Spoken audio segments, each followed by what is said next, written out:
Salam sejahtera bagi kita semua, Namo Buddhaya. Hari ini saya ingin berbagi cerita mengenai berdana. Ini cerita mengenai seorang wanita yang baru saja mengenal agama Buddha. Sebagaimana biasanya, ketika orang-orang baru mengenal agama Buddha, yang paling bisa dan mudah dilakukan adalah berdana. Nah, wanita ini akhirnya kebetulan wanita ini juga istri orang kaya dan akhirnya dia jadi sangat gemar berdana. Jadi dari pagi-pagi dia sudah sibuk untuk dana makan di tempat Bante. Sampai siang dia juga di sana. Bahkan segala keperluan wihara dan para anggota sangga juga dia penuhi. Ya maklumlah karena dia ini kan juga istri orang kaya. Nah, singkat cerita ya, 3 tahun kemudian setelah dia sangat rajin berdana ya, Anda harus ingat bahwa suami dan anak-anaknya belum mengenal Dhamma, hanya wanita ini ya. Singkat cerita, 3 tahun kemudian dia mendapati suaminya itu berselingkuh dengan sekretarisnya. Dan 3 tahun kemudian ya, dia diceraikan oleh suaminya tanpa gono gini. 3 tahun kemudian, tepatnya 9 tahun kemudian, dia berjumpa dengan saya. Dan akhirnya dia curhat kepada saya. Dia mengatakan kepada saya ini rajin berdana setiap hari. Saya ini sudah istilahnya all out dalam berdana. Tetapi kenapa tidak berbuah? Malah nasib saya sial. Saya diceraikan sama suami dan hari ini saya pun sudah jadi miskin.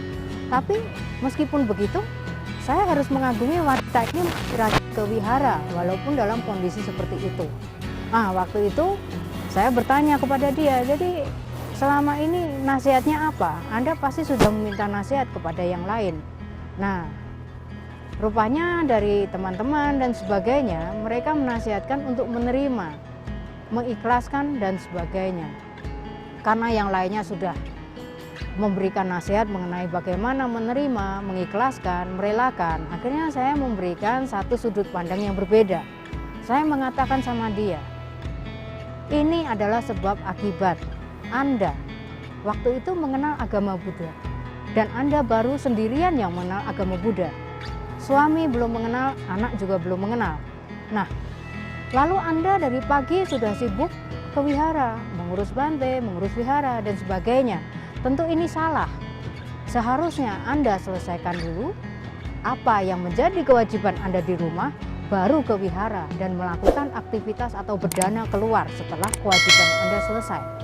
Maka sangat wajar ketika Anda belum menyelesaikan kewajiban di rumah, kemudian Anda ke wihara, tentu ini akan konflik di dalam rumah tangga. Maka sangat wajar sekali ketika lama-kelamaan suami Anda berselingkuh. Nah, di saat berselingkuh, saya sangat yakin karena Anda sakit hati, tentu Anda akan bercerita kemana-mana mengenai ini. Nah, apakah Anda tidak menyadari dengan Anda bercerita kemana-mana, sesungguhnya Anda bercerita juga dengan penuh kebencian. Mungkin Anda berdana makan atau melakukan kegiatan-kegiatan berdana itu kan hanya berapa menit. Tetapi di sisa waktu Anda gunakan untuk curhat sana, curhat sini, dan sebagainya dengan penuh kebencian, dengan penuh kemarahan. Ini merupakan karma buruk. Anda tidak sadar bahwa sepanjang hari Anda melakukan karma buruk. Apalagi ketika suami pulang pasti Anda juga berantem, ya kan? Coba andai kata waktu itu Anda justru mengikhlaskan ya, yang penting Anda bisa berdana, itu suami mau istilahnya selingkuh dan sebagainya, Anda tutup mata, mungkin Anda nggak akan dicerai. Tapi masalahnya Anda semakin istilahnya menyulut amarah, sehingga wajar kalau Anda kemudian dicerai.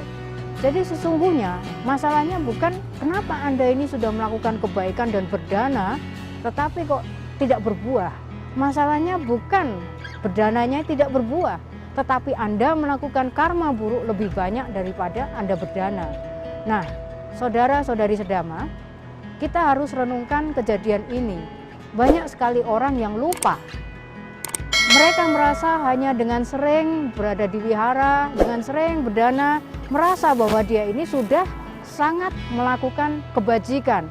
Mungkin ada yang sering fangsen, sudah merasa banyak kebajikan. Tetapi ketika di rumah dia kemudian marah, kemudian konflik dengan istilah suami, istri, ataupun anak-anak, ini karma buruk juga, jadi percuma. Maka kita harus mulai bijaksana. Ketika kita memang ingin menanam karma-karma baik, lakukanlah dengan hati-hati. Jangan sampai karma-karma buruk kita juga tanam di saat bersamaan. Malah kita menanam karma buruk lebih banyak. Nah, kalau situasinya seperti ini tentu sangat wajar. Banyak orang yang merasa sudah berdana atau melakukan perbuatan baik, tetapi kenapa hidupnya masih jelek, masih sial? Ya karena rata-rata seperti ini, ya kan? Nah, baiklah, semoga apa yang saya sampaikan ini bisa menambah wawasan, dan semoga semua makhluk bebas dari penderitaan dan hidup berbahagia.